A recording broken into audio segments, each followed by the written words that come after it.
नमस्कार दोस्तों, कैसे हैं आप सब। मैं डॉक्टर सोनवीर सिंह, राजकीय पॉलिटेक्निक जानसठ मुजफ्फरनगर से आज के इस सेशन में आप सभी का स्वागत करता हूं। दोस्तों, एनर्जी कंजर्वेशन विषय के अंतर्गत हम चैप्टर 3 में electrical supply system and Motors का अध्ययन कर रहे थे, जिसमें पिछले सेशंस में हमने transformer and the working of the transformer and different type of losses occur into the transformer का अध्ययन किया था कि ट्रांसफार्मर के अंदर कौन कौन सी हानियां होती हैं, कौन कौन से लॉसेस होते हैं। अब इस चैप्टर का जो दूसरा पोर्शन है दैट इज मोटर, अब हम उसे स्टार्ट करने जा रहे हैं। ये चैप्टर 3 बेसिकली दो पार्ट में डिवाइडेड है। पहले पार्ट में इलेक्ट्रिकल सप्लाई सिस्टम और दूसरे में मोटर। तो इलेक्ट्रिकल सप्लाई सिस्टम को हम अध्ययन कर चुके हैं, जिसमें हमने देखा कि कैसे हम इलेक्ट्रिकल सप्लाई को जनरेटिंग स्टेशन से कंज्यूमर तक पहुंचाते हैं। उसी दौरान बीच में हम ट्रांसफार्मर का भी प्रयोग करते हैं, इसलिए हमने ट्रांसफार्मर की पूरी वर्किंग देखी। एनर्जी की बिलिंग कैसे होती है, क्या उसके मेथड्स होते हैं, वो सारा हमने अध्ययन किया। दूसरा जो पार्ट है हमारा that is motor. Excuse me. तो आज के सेशन में हम type of Motors and the working principle of the Motors का अध्ययन करेंगे। सबसे पहले मोटर के टाइप लेने से पहले सबसे पहले प्रश्न ये आता है कि what is the motor, electric motor क्या होता है। Fine. So when we talk about the motor, the motor or an electrical motor is a device that has brought about one of the biggest advancement in the field of engineering and technology ever since the invention of electricity। यानी हम बात करें electric motor की, तो electricity के generation के बाद motor का जो एडवांसमेंट है, मोटर का जो एक तरह से खोज है, वो अपने आप में एक क्रांति है, एक बिगेस्ट एडवांसमेंट है इन दी इंजीनियरिंग एंड टेक्नोलॉजी। और इंजीनियरिंग के फील्ड में बात करें या टेक्नोलॉजी के फील्ड में बात करें, तो मोटर का जो डेवलपमेंट है, मोटर का जो इन्वेंशन है, वो अपने आप में एक क्रांतिकारी कदम है। ठीक है, it's a revolutionary advancement into the field of engineering and technology. ठीक है, इलेक्ट्रिक मोटर की अगर हम बात करें, a motor is nothing but an electromechanical device that convert electrical energy into mechanical energy। यानी मोटर की हम बात करें तो बेसिकली मोटर एक इलेक्ट्रोमैकेनिकल डिवाइस है। इलेक्ट्रोमैकेनिकल डिवाइस का मतलब the device which is operate at the electricity, जो इलेक्ट्रिसिटी से ऑपरेट होता है और उसके बाद कुछ मैकेनिकल मूवमेंट, कुछ मैकेनिकल वर्क वो हमें प्रोवाइड करता है, उसे हम बोलते हैं इलेक्ट्रोमैकेनिकल डिवाइस। यानी कोई भी डिवाइस ऐसा जो इलेक्ट्रिसिटी से ऑपरेट हो और कुछ मैकेनिकल वर्क करे, तो that is called electromechanical device. Fine. और that converts electrical energy into mechanical energy. और ये मोटर जो होता है, ये इलेक्ट्रिकल एनर्जी को यानी कि जो विद्युत ऊर्जा होती है, उसे आपकी यांत्रिक ऊर्जा में, मैकेनिकल एनर्जी में कन्वर्ट करता है। तो जैसे हमने स्टार्टिंग में ही आपको बताया था कि energy can not be created, can not be destroyed, it can only change from one form to another form. एक फॉर्म से हम दूसरी फॉर्म में एनर्जी को बदल सकते हैं। तो मोटर क्या करता है, आपकी विद्युत ऊर्जा को मैकेनिकल ऊर्जा में, इलेक्ट्रिकल एनर्जी को मैकेनिकल एनर्जी में कन्वर्ट करता है। तो ये जो है एक बहुत बड़ा, मतलब एक तरह से मोटर को कह सकते हैं कि ये इंजीनियरिंग के फील्ड में बहुत बड़ा एक अचीवमेंट है। जैसे without the motor we had still been living in sir Thomas Edison era, where the only purpose of electricity would have been to in light bulbs. यानी कि अगर हम बात करें, अगर हम ये कल्पना करें कि अगर मोटर का आविष्कार नहीं होता, अगर मोटर का इन्वेंशन नहीं होता, तो हम आज की डेट में भी सर थॉमस एडिसन जो साइंटिस्ट थे, उन्हीं के युग में जी रहे होते, जब उनके युग में उस समय पर, क्योंकि इलेक्ट्रिसिटी का जो प्रयोग था वो बल्ब जलाने के लिए प्रयोग किया जाता था। यानी कि विद्युत का जो मेन प्रयोग था वो लाइटिंग के लिए यूज होता था, प्रकाश करने के लिए। क्योंकि उससे पहले हम लाइट जो है वो दीपक के माध्यम से, है ना, दीपक जलाकर उससे करते थे। लेकिन जब इलेक्ट्रिसिटी का इन्वेंशन हुआ, तो जब बल्ब का आविष्कार किया एडिसन ने, तो उसके बाद उसका प्रयोग किया जाने लगा विद्युत ऊर्जा को लाइटिंग के पर्पज से। तो अगर मोटर का आविष्कार नहीं होता, क्योंकि मोटर के बाद ही और बहुत सारे मैकेनिकल के फील्ड में आविष्कार हुए, तो मोटर एक रिवॉल्यूशनरी फील्ड है। क्योंकि हर इंजीनियरिंग एंड टेक्नोलॉजी में बात करें तो कोई ना कोई इन्वेंशन, कोई ना कोई आविष्कार ऐसा रहा है जिसने एक क्रांतिकारी परिवर्तन लाया है। जैसे हम मैकेनिकल की बात करें तो मैकेनिकल में हमारा मोटर का मूवमेंट, ठीक है, मोटर का इन्वेंशन, आविष्कार, इसके साथ साथ व्हील, पहिए का आविष्कार, अपने आप में ये दो चीजें जो हैं, ये दोनों आविष्कार ऐसे हैं जिन्होंने मैकेनिकल फील्ड को एक तरह से एक रिवॉल्यूशनरी डेवलपमेंट किया है, एडवांसमेंट किया है उस फील्ड में। इसी तरह से हम इलेक्ट्रॉनिक्स में बात करते हैं तो इलेक्ट्रॉनिक्स में आपने पढ़ा होगा कि the invention of the transistor is make a revolutionary advancement into the field of electronics. Transistor की खोज के बाद इलेक्ट्रॉनिक्स के फील्ड में बहुत सारे परिवर्तन आया, ठीक है। ट्रांजिस्टर के बाद फिर आपने देखा उसमें कि सेमीकंडक्टर मटेरियल से जब वो चीजें बनने लगी तो और ज्यादा रिवॉल्यूशन आया। तो यानी हर फील्ड में कुछ ना कुछ खोजें ऐसी हैं जो अपने आप में एक रिवॉल्यूशनरी हैं। कंप्यूटर साइंस में अगर हम बात करते हैं या आईटी में बात करते हैं तो इंटरनेट का यूज जो है वो अपने आप में एक रिवॉल्यूशनरी डेवलपमेंट है। तो इसी तरह से मोटर को हम ये मानते हैं कि वो मैकेनिकल के क्षेत्र में अपना एक रिवॉल्यूशनरी एडवांसमेंट है इन दी टेक्नोलॉजी, ठीक है। तो सिंपल मोटर को अगर आपको डिफाइन करना तो you will say this motor is a electromechanical device that convert electrical energy into the mechanical energy. Fine. Now we comes on the principle of motor. ये करती कैसे काम, यानी मोटर का सिद्धांत क्या है आपकी इलेक्ट्रिकल एनर्जी को मैकेनिकल एनर्जी में कन्वर्ट करने का। So most electric motors operate through the interaction between the motor's magnetic field and electric current in a wire winding. यानी ज्यादातर जो मोटर होती हैं वो उनका जो प्रिंसिपल है वो काम करता है interaction between the Motors magnetic field, motor के मैग्नेटिक फील्ड और इलेक्ट्रिक करंट, जो वायर में जो वाइंडिंग होती है मोटर में, उस वाइंडिंग में जो करंट फ्लो होता है उसके और मैग्नेटिक फील्ड के में जो इंटरेक्शन होता है उसकी वजह से ये ऑपरेट होती है, ठीक है। It's operating between they are due to the interaction between the magnetic field and the electric current which is flowing into the wire of the motor, ठीक है। मोटर के वायर में जो करंट फ्लो होता है, this interaction generate a force, ठीक है, in the form of torque which is applied to the motor shaft. यानी जब ये इंटरेक्शन दोनों के बीच में होता है, यानी कहीं भी अगर करंट कैरिंग कंडक्टर है और मैग्नेटिक फील्ड है, ठीक है, तो उसकी वजह से क्या होगा, there is a generation of the torque, वहां एक टॉर्क डेवलप हो जाता है। Torque means there is a some movement, rotational movement, ठीक है। रोटेशनल मूवमेंट जो फोर्स होता है, वो किसी भी चीज को रोटेट करने के लिए एक फोर्स होता है, उसे बोलते हैं हम टॉर्क, ठीक है। तो इन दोनों के इंटरेक्शन से किस किसके, the current, electric current which is flowing into the wire winding, जो मोटर की वाइंडिंग है उसमें जो करंट फ्लो होती है, और जो मैग्नेटिक फील्ड होता है मोटर का, उन दोनों के इंटरेक्शन की वजह से Faraday's law of electromagnetic induction के प्रिंसिपल से उसमें एक टॉर्क डेवलप हो जाता है। जैसे आप फैन देखते हैं, इलेक्ट्रिसिटी का फैन होता है, उसमें भी वाइंडिंग होती है, उसमें भी मोटर वाइंडिंग होती है, एक तरह से मोटर यूज होती है, ठीक है। जैसे आप नॉर्मल मोटर्स देखती हैं तो उनमें क्या है, अंदर वाइंडिंग होती है। जब आप उस मोटर को कोई इलेक्ट्रिकल सप्लाई देते हैं तो उसमें जो उसके अक्रॉस मैग्नेटिक फील्ड होता है, इन दोनों के इंटरेक्शन की वजह से एक टॉर्क डेवलप हो जाता है, ठीक है।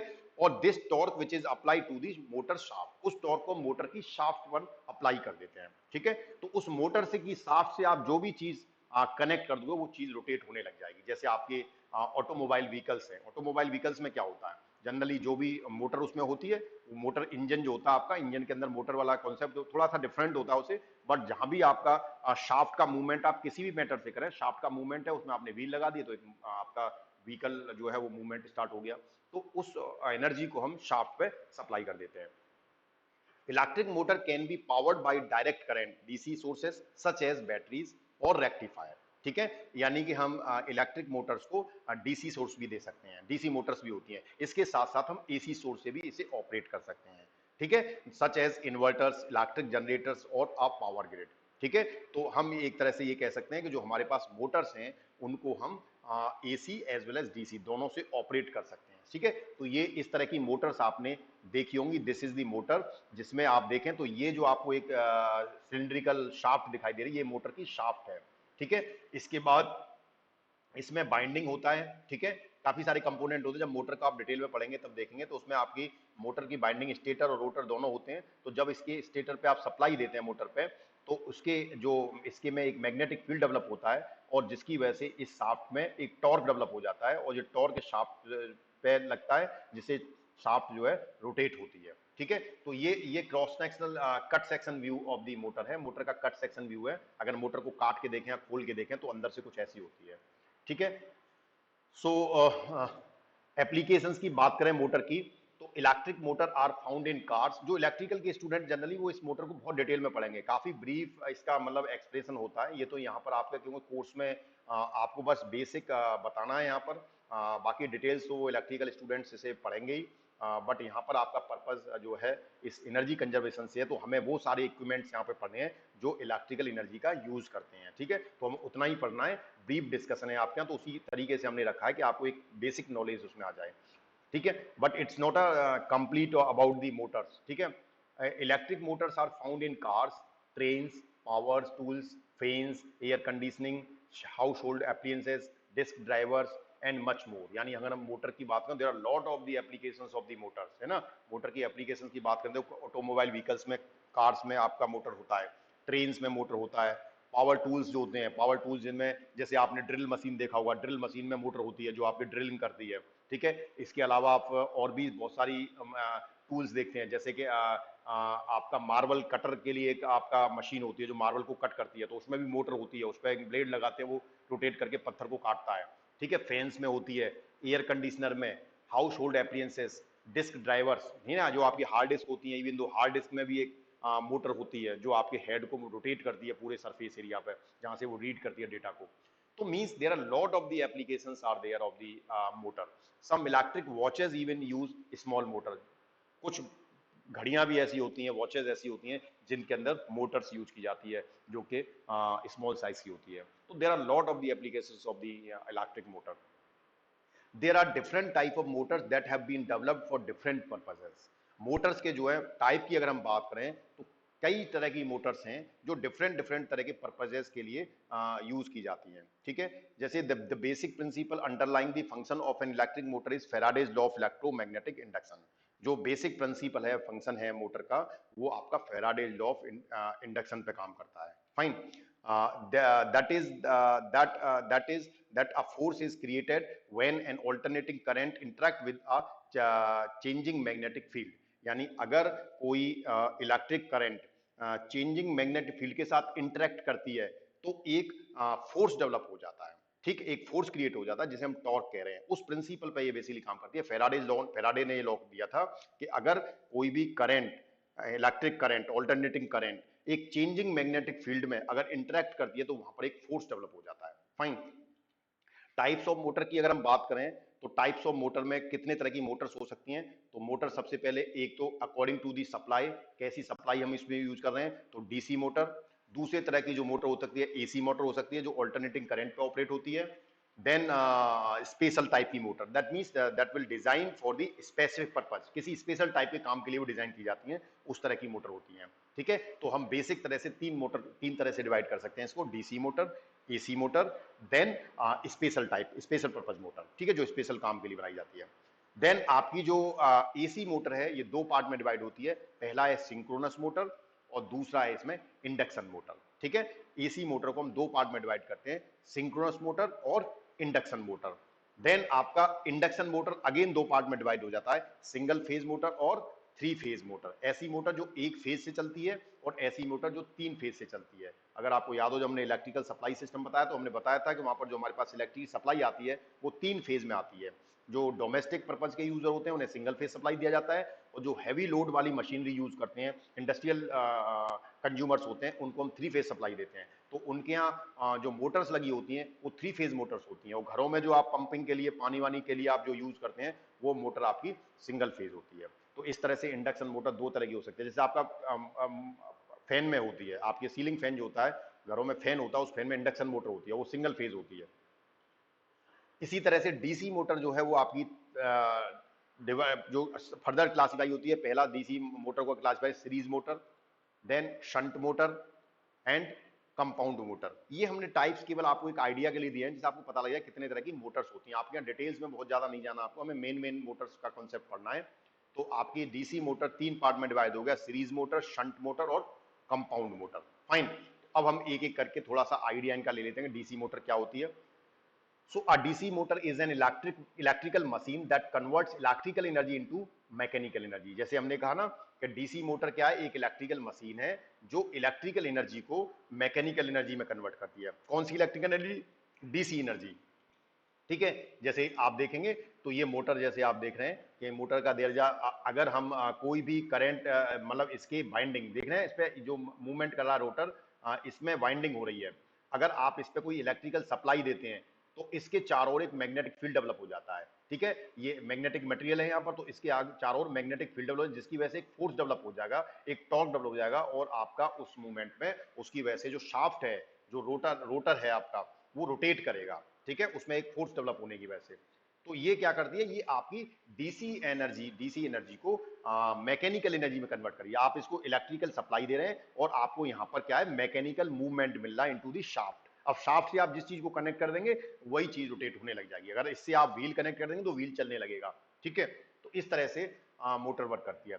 In a DC motor the input electrical energy direct current, जैसा हमने कहा कि जो डीसी मोटर है उसमें जो इनपुट सप्लाई है वो डीसी दी जाती है, which is transferred into the mechanical rotation. वो मैकेनिकल रोटेशन में कन्वर्ट, ये एरो जो आपको दिख रहा है रोटेशन में, ये इसके रोटेशन को दिखा रहा है। ये ऐसे घूम रही है क्लॉकवाइज, ये ऐसे क्लॉकवाइज आपको रोटेट होती हुई दिख रही है, ठीक है।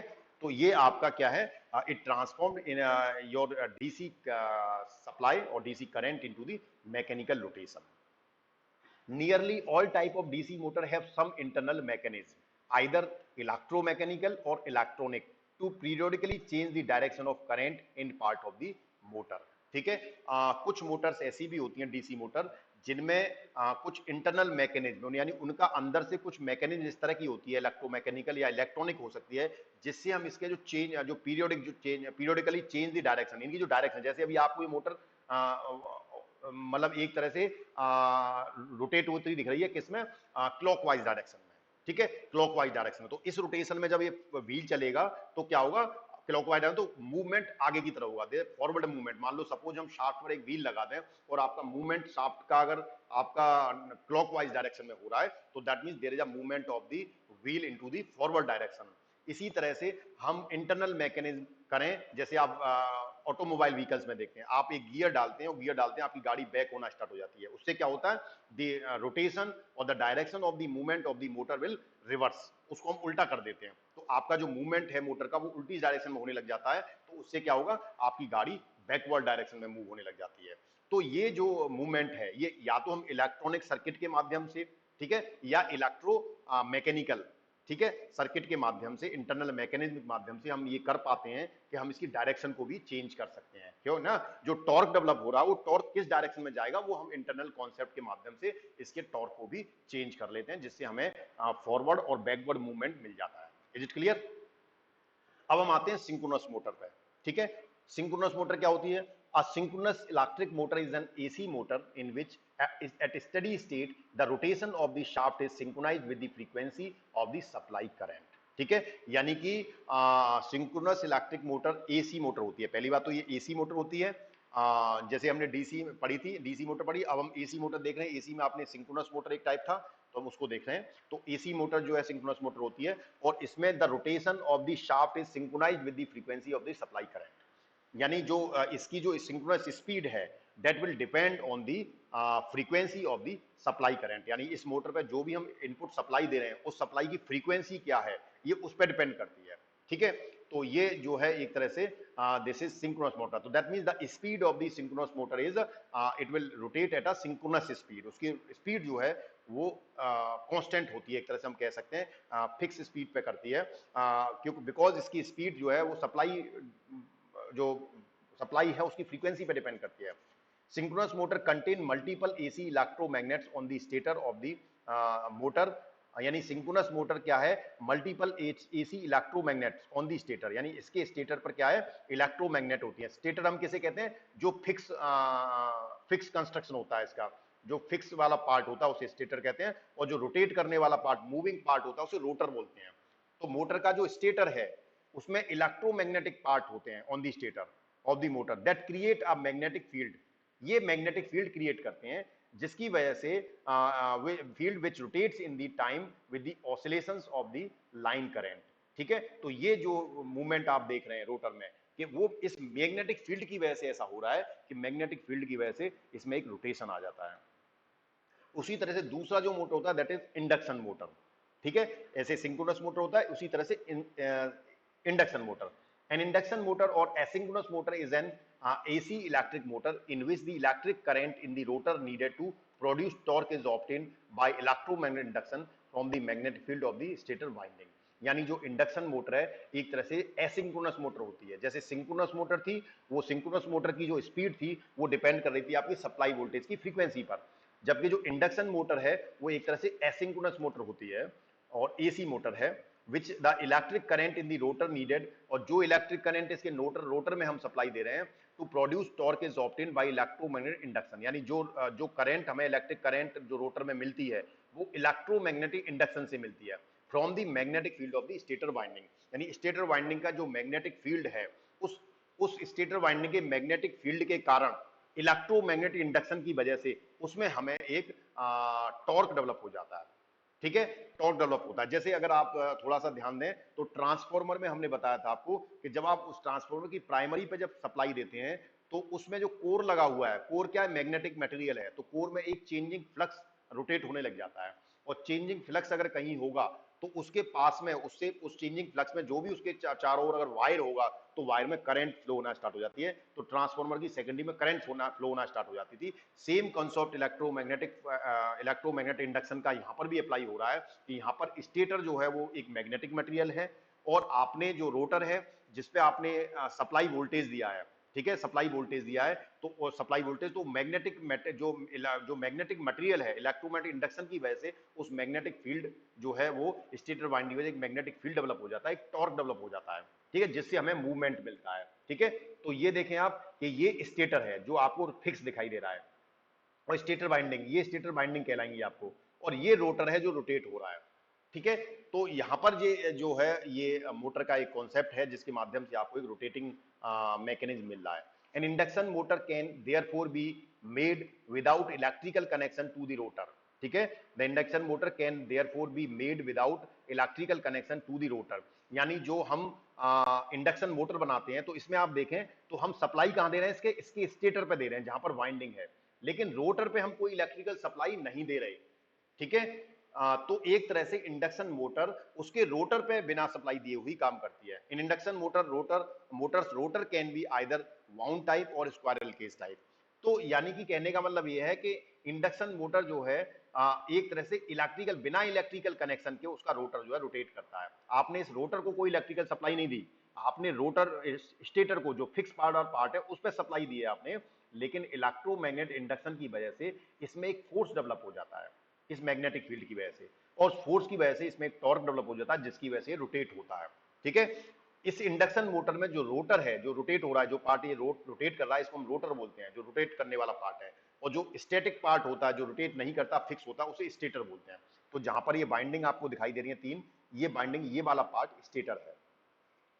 तो इंडक्शन मोटर का जो रोटर है वो दो तरह का होता है, वाउंड टाइप और squirrel cage type, wound type और स्क्वायरल केज टाइप, ठीक है। इस तरह से हम यानी कि अब जैसे हमने इंडक्शन मोटर बताया तो इसके कंस्ट्रक्शनल फीचर के हिसाब से इसे डिफरेंट टाइप हो जाते हैं, स्क्वायरल केज इंडक्शन मोटर, ठीक है, wound type wound type induction motor, तो अकॉर्डिंग टू दैट। लेकिन हमें यहाँ पर बहुत ज्यादा डिटेल में नहीं जाना, हमें केवल केवल उसका कॉन्सेप्ट जानना है कि क्या है। उसके बाद आता है slip ring induction motor. Slip ring induction motor क्या होता है? Uh slip ring induction motor is referred to as an asynchronous motor, यानी स्लिप रिंग मोटर एक तरह से एसिंक्रोनस मोटर ही होता है, as the speed at which it operate is not equal to the synchronous speed, यानी जिस speed पर ये ऑपरेट करता है वो सिंक्रोनस स्पीड के बराबर नहीं होती है। The rotor of this type of motor is wound type, slip ring motor का जो रोटर है वो वाउंड टाइप का होता है। A slip ring induction motor is referred to as an asynchronous motor, यानी स्लिप रिंग मोटर को हम एसिंक्रोनस मोटर बोलते हैं, ठीक है, asynchronous motor, as the speed at which it operates is not equal to the synchronous speed of the rotor, ठीक है। the rotor of this type is wound type, repeat हो गया शायद ये। so this is the your different slip ring motor, इसमें ये जो दिखाई दे रहा है आपको ये स्लिप्स हैं इस पे, ठीक है, these are the rotor core, ठीक है, ये रोटर है जो रोटेट होता है। ये क्या है, ये वाला रोटर पोर्शन आपके जो मोटर में भी हमें घूमता हुआ दिख रहा था ना, वो ये रोटर था, ठीक है। इसके ऊपर एक स्टेटर होता है जिसपे वाइंडिंग होती है, तो ये रोटर वाइंडिंग है। तो यहां पर ये स्लिप्स लगी हुई है, ये जो आपको दिख रही है, तो ये रोटर की शाफ्ट हो गई, ये रोटर की शाफ्ट है, ये रोटर की कोर है, ऊपर जो आपको दिख रही है ये रोटर की वाइंडिंग है, ठीक है। This is the rotor winding, यानी रोटर कोर, रोटर शाफ्ट और रोटर वाइंडिंग। रोटर का मतलब जो पोर्शन रोटेट करता है मोटर के अंदर, मोटर की जो फ्रेम है, फ्रेम स्टैटिक फ्रेम है जो फिक्स है, उसके अंदर जो रोटर रोटेट करता है ये रोटर की वाइंडिंग है, ठीक है। और ये आपकी स्लिप रिंग्स हैं, ये रिंग लगी हुई है आपके किस पर, शाफ्ट पर, इन्हें बोलते हैं स्लिप रिंग, फाइन। और ये ऊपर जो आपको दिखाई दे रहे हैं स्लिप रिंग है, ये ब्रश कहलाते हैं, दिस इज द ब्रश, जब आप इलेक्ट्रिकल के स्टूडेंट तो इसे बहुत डिटेल में पढ़ेंगे सारी चीजें। वहाँ पर रोटर, ये रोटर साफ, ये आपका रोटर वाइंडिंग का क्या काम होता है, स्लिप्स का क्या काम होता है, ब्रश का क्या काम होता है, सारी चीजें वहाँ पर आप डिटेल में पढ़ेंगे। It comprises of a cylindrical laminated steel core and a semi-closed groove at the counter boundary to accommodate a three-phase insulated winding circuit. ठीक है, तो एक तरह से इसका जो सिलिंड्रिकल पोर्शन है, सिलिंड्रिकल लेमिनेटेड स्टील कोर है इसकी, जो ऊपर रोटर पे जो कोर दिखाई दे रही थी वो कैसी है, सिलिंड्रिकल है और लेमिनेटेड है। A semi-closed grooved at the outer boundary to accommodate a three-phase insulated winding circuit. ठीक है, इसमें जो आपको ग्रूव दिखाई दे रहे हैं ऊपर की तरफ, ये मोटर में जो ग्रूव दिखाई दे रहे हैं, ये जो कट से हैं, ये ग्रूव जो दिखाई दे रहे हैं, ये किस लिए होते हैं, this is for three phase insulated winding circuit के लिए। The rotor is wound to match the number of poles on the stator. Rotor को हम वाउंड क्यों करते हैं, वाउंड क्यों करते हैं, rotor is wound to match, wound type motor क्यों लिया, to match the number of poles on the stator. Number of pole, stator पे जो नंबर ऑफ पोल है उसको मैच कराने के लिए हम वाउंड टाइप का यूज कर रहे हैं। The three terminals of the rotor and three star terminals connecting through slip rings are connected to a shaft. ठीक है, the three terminals of the rotor and the three star terminals connecting through the slip rings are connected to shaft. यानी जो भी आप इसे input दे रहे हैं, तो जो आपका कनेक्शन है, थ्री स्टार कनेक्शन है, ठीक है, वो आपका स्लिप रिंग पर कनेक्ट है। The aim of the shaft is to transmit mechanical power. Shaft का काम क्या होता है, मैकेनिकल पावर को ट्रांसमिट करना। Slip is defined as the difference between the flux speed and the rotor speed. यानी स्लिप क्या है, that will define the difference between the flux speed और रोटर स्पीड। जो फ्लक्स इसमें डेवलप हो रहा है, रोटेट कर रहा है, वो चेंजिंग फ्लक्स है, उसकी स्पीड कितनी है और रोटर की स्पीड कितनी है, इन दोनों के डिफरेंस को स्लिप के माध्यम से डिफाइन किया जाता है। Fine. For an induction motor to produce torque, at least some difference should be there between stator field speed and rotor speed. ठीक है, इंडक्शन मोटर की बात करें जो प्रोड्यूस करती है torque, at least some difference should be there between stator field speed and rotor speed. यानी stator field की जो स्पीड है, स्टेटर के चारों जो मैग्नेटिक फील्ड डेवलप होता है उसकी स्पीड और रोटर स्पीड दोनों में डिफरेंस होता है। This difference is called slip. इसको हम क्या बोलते हैं, स्लिप बोलते हैं। The slip ring is an electromechanical device that aids to in transmitting power and electrical signal from stationary to a rotating component। यानी स्लिप रिंग का काम क्या होता है, जो हमारा इलेक्ट्रोमैग्नेटिक डिवाइस है उसमें जो स्लिप रिंग्स हैं वो क्या करता है, पावर को ट्रांसमिट करता है एंड इलेक्ट्रिकल सिग्नल्स को किस तरह से, स्टेशनरी पोर्शन से रोटर वाले पोर्शन पर। Slip rings are also known as rotary electrical interface. एक तरह से एक ऐसा इंटरफेस है जो रोटेट करता है, रोटरी इंटरफेस है, इलेक्ट्रिक रोटरी जॉइंट्स, स्वील्स और कलेक्टिंग रिंग्स। ठीक है, इस स्लिप रिंग का दूसरा नाम है रोटरी जॉइंट्स। ठीक है, सीवेल्स और कलेक्टर रिंग्स, इसको दूसरा नाम ये भी कह सकते हैं। Slip rings improves the efficiency and performance of a motor by improving system operation and eliminating wires that are dangling from motor joints। यानी स्लिप रिंग का फायदा ये होता है कि एक तो परफॉर्मेंस इंप्रूव हो जाती है, मोटर की इफिशियंसी हमें ज्यादा मिलती है और सिस्टम का ऑपरेशन अच्छा होता है, और इट एलिमिनेट्स द वायर, ये वायर को भी एलिमिनेट कर देता है। So this is the different type of Motors. हमने मेन जो मोटर हैं आपकी जो यूजफुल हैं वो सारी मोटर्स हमने इसमें देख ली, चाहे इसमें इंडक्शन मोटर हो, सिंक्रोनस मोटर हो, स्लिप रिंग मोटर हो, ठीक है, एसी मोटर, डीसी मोटर, ये सारा हमने टाइप्स ऑफ मोटर पढ़ लिया, मोटर का प्रिंसिपल पढ़ लिया। So this is all about the today's session. So thank you very much, thanks for your passion. जो भी स्टूडेंट आज चैनल से नए जुड़े हैं उनसे निवेदन है कृपया चैनल को सब्सक्राइब कर लीजिए और नीचे बने बेल आइकन को क्लिक कर लीजिए, जिससे आपको लेटेस्ट अपडेट्स और नोटिफिकेशंस मिलते रहें। धन्यवाद।